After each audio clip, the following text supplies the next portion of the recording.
Hi, I'm Mark Lynn, and I'm the roommate coach. You're listening to KZZH 96.7 FM in Eureka, California. This will be episode 19 of the Roommate Coach. I'm going to call this a recap with a shift.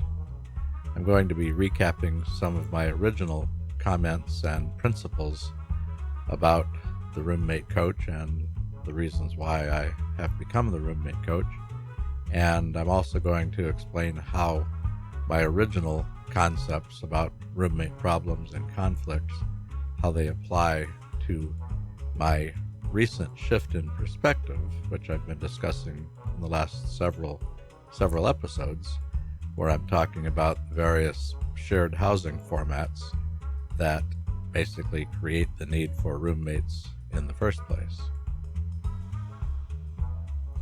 So overall, I'm hoping it winds up being an interesting and hopefully somewhat valuable episode. We'll find out. We'll see how this goes.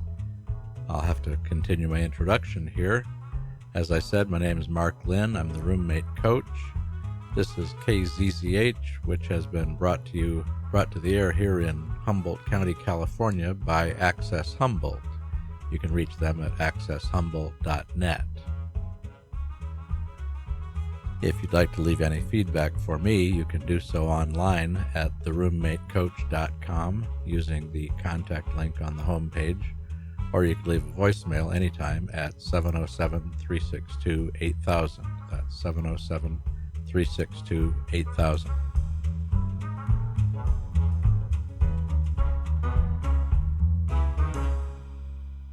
In some of the prior episodes of the Roommate Coach, which, by the way, I forgot to mention in the intro, the prior episodes are available online.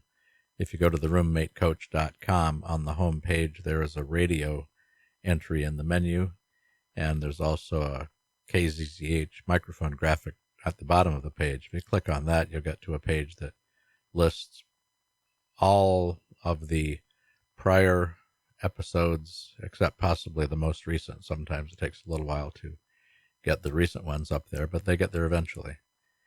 But anyway, in the prior episodes, I've been thinking more and more about the importance of the connections with roommates as kind of a primary focus, and I believe that's true. I think that's far and away the most important thing about making the most of your roommates. But as part of my recap here, my original reason for getting involved and becoming the Roommate Coach was hearing about all the various roommate problems. And the fact is, you have to get past the problems to get to the part where you're, in some cases, able to form a really good connection and sometimes a lifelong friendship with someone you're spending a lot of time with, such as a roommate. So in this episode, I will sort of recap and re-summarize my points and my beliefs about dealing with these conflicts and these problems.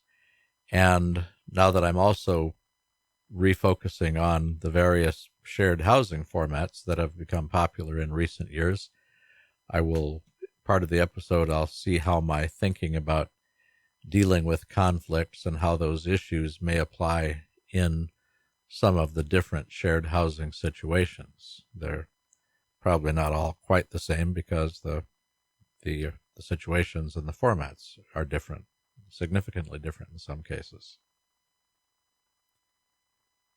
Originally, when I introduced my concepts about the roommate conflicts and the various problems, my original starting point was the various online stories, horror stories, many of them on YouTube and also on forums. If you go to Google and search for roommate problems or noisy roommate, that's a popular one, you'll find a lot of stories about roommate issues.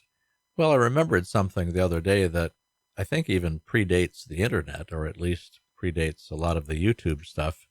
Anyone who has followed the Judge Judy TV show, I know that's been around a long time. I guess the reruns are still around. But I can remember ages ago on Judge Judy.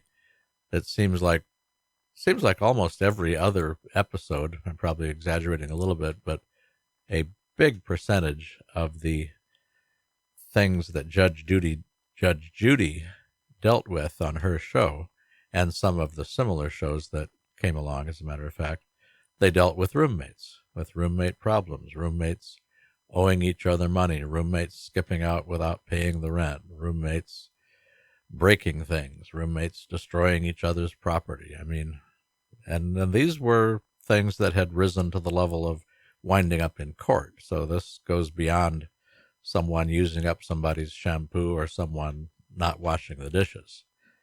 So, as the old humorist from years ago, Dave Barry, used to say, I'm not making this up. And I think most people realize that roommates, in some cases, not getting along with each other very well it's not my imagination. It really can be a problem, and that's why I'm doing this. My point here is that I am well aware of just how serious some of these roommate problems and conflicts and battles can be. Unfortunately, in extreme cases, they can be lethal. We sadly see stories like that from time to time. Fortunately, not a lot, but they do happen. So I'm not in any way, shape, or form trying to trivialize these problems. I recognize even these seemingly minor ones, I think, are more important than people may realize. I'll talk more about that later on. But as serious as they are, I am convinced that they are not inevitable. And that's really the main reason why I started this whole adventure of being the roommate coach. Now, I do think that much of the time the conflicts are due to old stuff, to what psychologist Nathaniel Branden used to refer to as obsolete responses. The sad thing is that in many cases, initially, I don't think a lot of the problems really have much of anything to do with each other. They're old stuff. The trouble is, and this is another part of the problem and another part of what I think what an important part of what I have to say here is the importance of learning to deal with these issues, because even though they may not start out as having much of anything to do with each other, not being really personal at all, that by the time the people involved get into attacking each other and giving each other all kinds of grief over the original problem, which in some cases really was kind of minor, well, at some point it does become personal, and it does become a present tense issue, and it becomes very real. But it didn't have to. It generally didn't start out that way. Now, there may be an unusual case somewhere where maybe once in a while the people just genuinely hate each other for whatever reason, or maybe there's some old history between them. So I'm not talking about an absolute 100% of everything, but I do think in the vast majority of cases, things start out that they can be avoided. That's what I'm trying to say here. So at this point in this episode, what I'd like to do is discuss what I think are some relatively straightforward and really relatively simple, not necessarily easy, but simple things that anyone can do if they want to really make a difference and maybe begin to make some serious changes with regard to these kinds of problems. Albert Einstein had a saying that I think pertains to a lot of problems between people, roommates, or anyone for that matter. It was something to the effect that we can't solve problems in the same state of mind we were in when we created them. And that's what I'm advocating. That's what I'll get to here in a couple of minutes after the next break. I'd like to talk a little bit about just kind of a summary. Like I said, this is a recap. I've spoken of this before, but I'll summarize what I think can be done in almost any situation to have a really good chance, not a guarantee. There's not a guarantee. I'm not promising miracles, but to have the best possible chance of minimizing and in some cases really eliminating these problems. That's what I'll talk about next.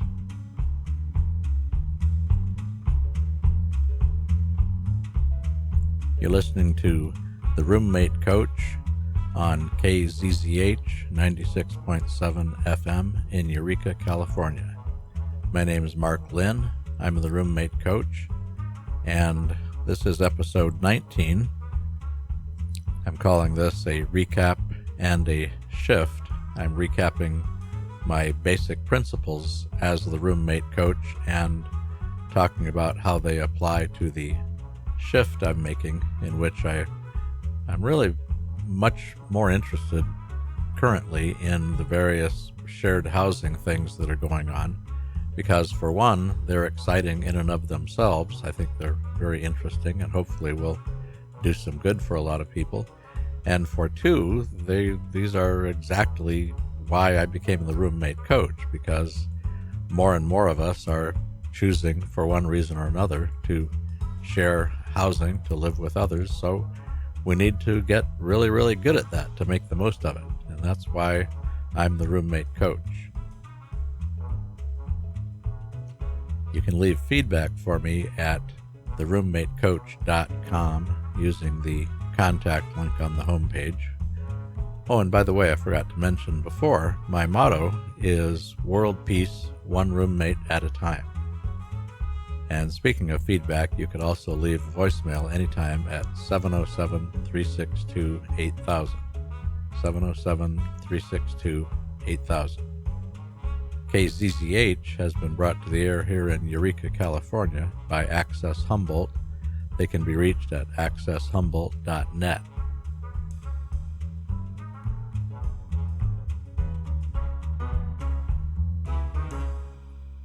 When I mentioned the quote just before the break by Albert Einstein, that reminded me of another quote that I really like a lot, that pretty much fits in with what I plan to talk about next. So it's a brief one. This one is by Viktor Frankl, and he says, quote, "Between stimulus and response, there is a space. In that space is our power to choose our response. In our response lies our growth and our freedom." End quote. I think that's a fabulous quote, and it ties in directly with one of my primary points about how to begin changing roommate problems for the better. And it's a question of perspective. And if you think about this quote, you notice he talks about our power, meaning ourselves. The trick is to, and it's really not a trick, it's a principle, is to turn your focus around from the other person and turn it on to yourself. He says, in our power, in our response lies our growth and our freedom. Our own behavior, that's really the only behavior we have any direct control over.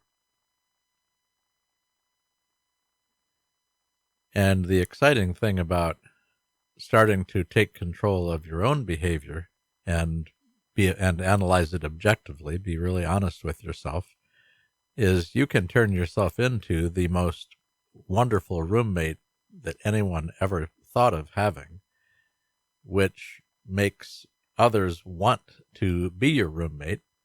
That in turn gives you tremendous bargaining power, because you're then in a position to really insist on the same kind of treatment in return.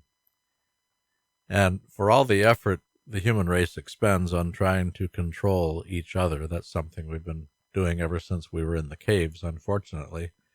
The best way and the most lasting way to get someone else to do what you want is to figure out how to get them to want it also.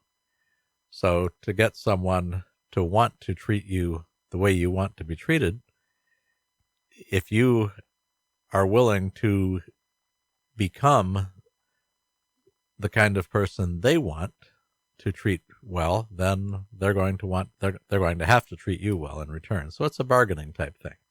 But it all starts with being honest with yourself and being objective with yourself and just focusing on your own behavior and not paying nearly as much attention on what the other person is doing and their motivations and all that stuff.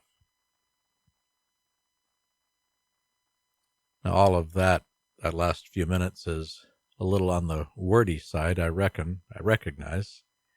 It can be summarized rather briefly with another saying. I do like my sayings. And this one is very simple, very straightforward. To have a great roommate, you need to be a great roommate.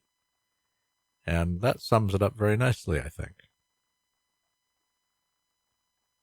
Okay, so that's all well and good for me to say, be the best roommate you can be.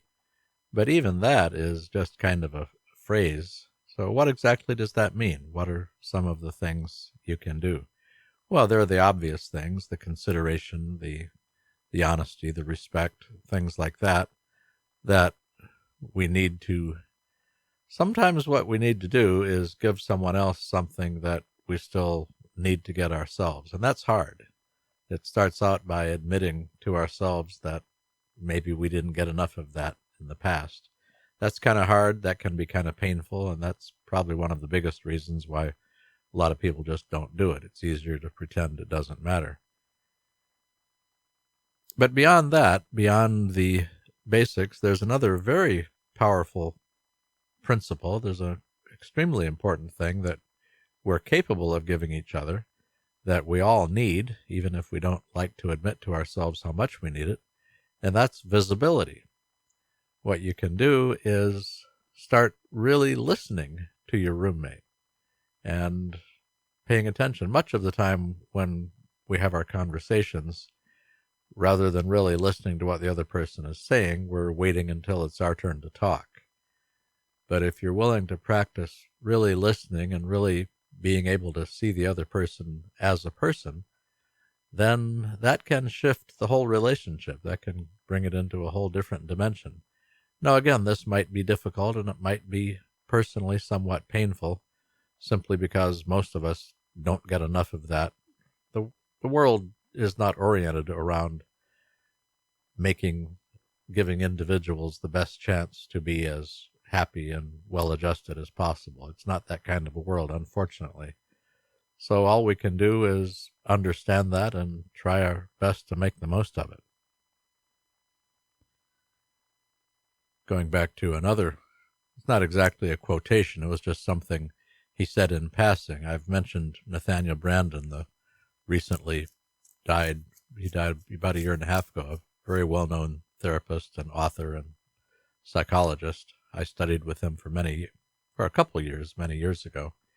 One thing he said that stuck with me is, he said, most people are starved, and he really said starved, he emphasized that, for someone who will really listen to them. And this is why I say, if you're willing to figure out how to become a good listener and really listen to your roommate, you'll be giving them a really important gift, and that's an important thing to be able to do. And that's pretty much the end of this particular segment, not the episode, but the segment.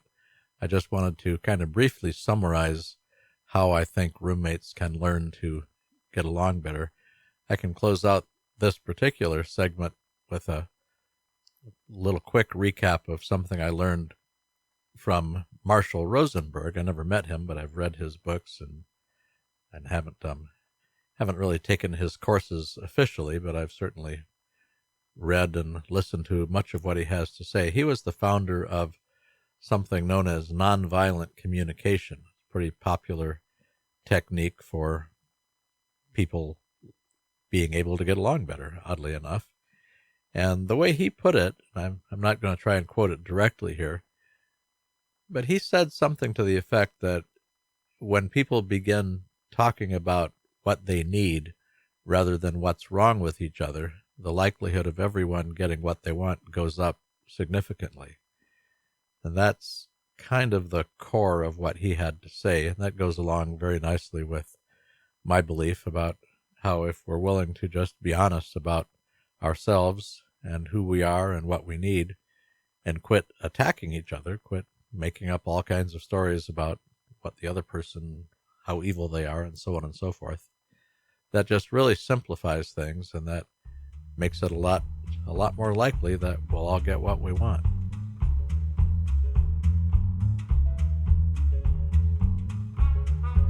You're listening to The Roommate Coach.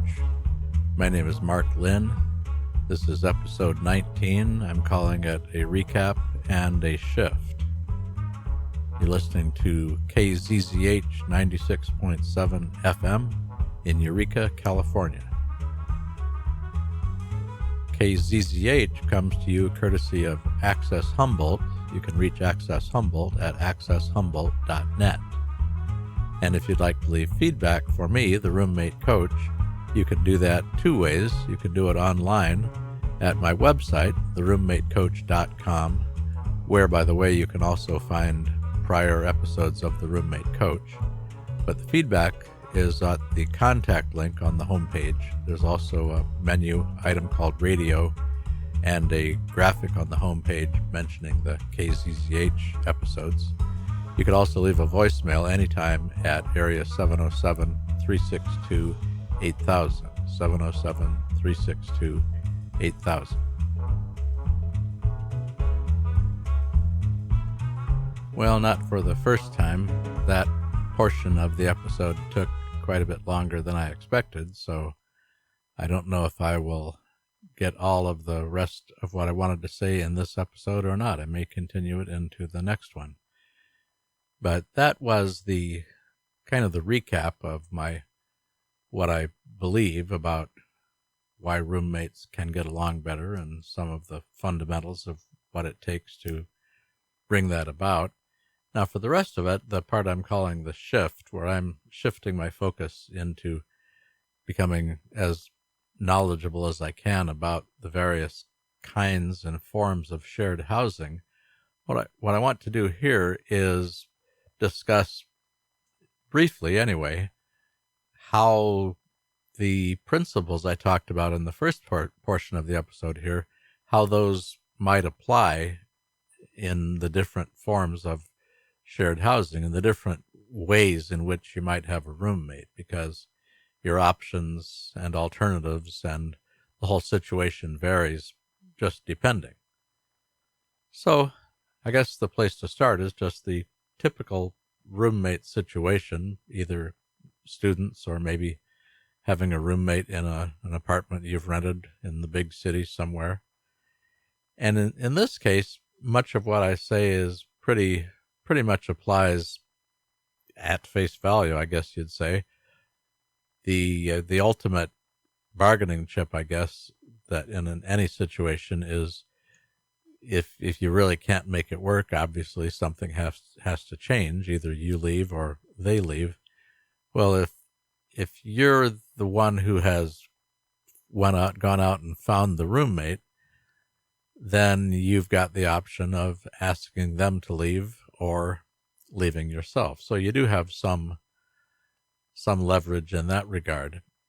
Now, this is different in some of the other situations. I'm thinking about the co-living, which is sort of the modern day version of what they used to call a boarding house. And I'm certainly not trying to disparage the co-living arrangements by saying that, because some of them are very well appointed and very nicely done, but it's basically a private room with shared common area. Now, in terms of how much leverage you have and what kind of options you have, if push comes to shove and you just really are not able to make it work, well, first of all, you have the numbers are different right off the bat. So rather than a roommate or a couple of roommates, you might have a house full of, now at this point they're not all roommates, but they're people you're living under the same roof with. And the situation is not in your direct control. You don't have any real say in who is going to become a housemate. Now, I don't know. I need to interview these people and find out. I would assume that if you're actually sharing a room within the house, that obviously that would be your decision. I don't know that. I'm not sure about that part of it. But since you have fewer options in terms of changing the situation itself, then some of my ideas about how to kind of put your foot down with regard to a situation, well, that has to change a little bit in a situation like this. I would go so far as to say, in a co-living type situation, your best bet is probably, once again, to focus on yourself and become as good as you can at all the qualities that it takes to be a really good roommate. Because for one, that'll increase the likelihood of your being accepted into the place you want in the first place. I understand they have a screening procedure. Now, how well that works in your terms, of course, this is what determines who is going to be your housemate, is what their criteria is. So it's a whole different situation in that you have less control. So your priority probably needs to be to figure out how to get accepted in the first place. The other thing, and I don't know how exactly you would accomplish this, but you'd have to get a feel for what kind of people they were looking for in the first place. And then obviously try to find a situation where you were as likely to be compatible as possible.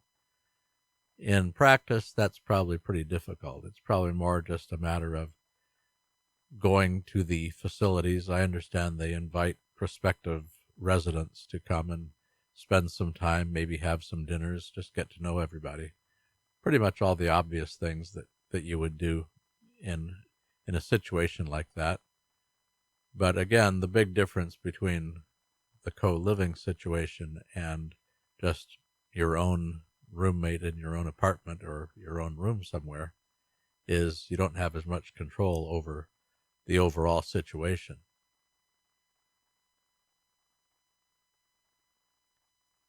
Well, one of the next formats of shared housing on my list here is co-housing. I think I will leave that for another episode, maybe the next one, because that really is a different animal because of ownership, the majority of them anyway. So I think I will skip that, leave that for the next one, and just got a few minutes left here to talk about the multi-generational situation where usually a younger person moves in with an older person. The older person has a home and has a room or some space in the home that's available.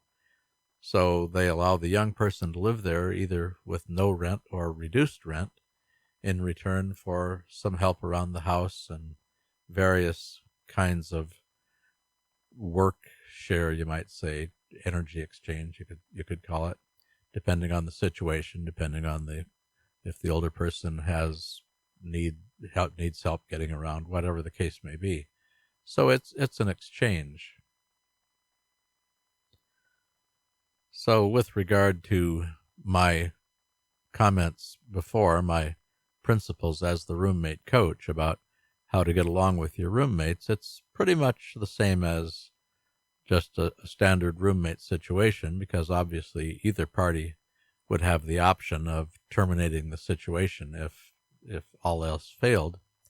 Now, the one dimension that's significantly different, probably different, I mean, there's obviously, if you're out in an apartment somewhere and you're 20 years old, there's nothing keeping you from having a 80-year-old roommate, but it's less likely to be the case than a situation like this, where the difference in ages, the multi-generational aspect, is not random or accidental. It's actually part of the design. So that's one dimension that's pretty obvious that would have to be taken into account, and both people will need to, before even getting into a situation like this, it would be pretty incumbent upon both of the parties to really look into their own hearts and ask themselves how they felt about living with someone of a significantly different age. This is pretty obvious, and I'm sure this is part of the vetting process or the screening that the agencies go through, so I don't think I'm saying anything terribly new or profound here, but just, again, figuring out how my principles, how my roommate coach concepts might apply in the various situations, and the multi-generational is one. It seems to be more accepted and more enthusiastically accepted in Europe than here, although again this is something I'm hoping to find out a lot more about when I'm able to start talking to people who are directly involved in this kind of situation.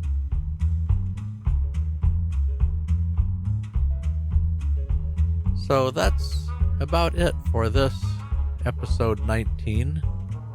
I will go ahead and wrap this up. This has been The Roommate Coach. I'm Mark Lynn. This has been episode 19 of The Roommate Coach. I spoke about my shift from just talking about roommate problems and into how they apply to the different shared housing formats. In the first part of the episode, I talked about just a quick recap of my basic concepts about how roommates can get along better. And you're listening to KZZH 96.7 FM in Eureka, California. KZZH has been brought to the air here in Eureka by Access Humboldt. You can reach them at accesshumboldt.net. If you'd like to leave feedback for me, you can do that at theroommatecoach.com using the contact link on the homepage, or you can leave a voicemail anytime at area 707-362-8000, 707-362-8000. The bumper music here on The Roommate Coach is called Rollin' at 5. That's by Kevin MacLeod. And I always like to mention once again that my motto at The Roommate Coach is world peace, one roommate at a time. Thank you a lot for listening. Next episode will be episode 20, so that's a milestone of sorts. And I look forward to talking to you again real soon. So long for now.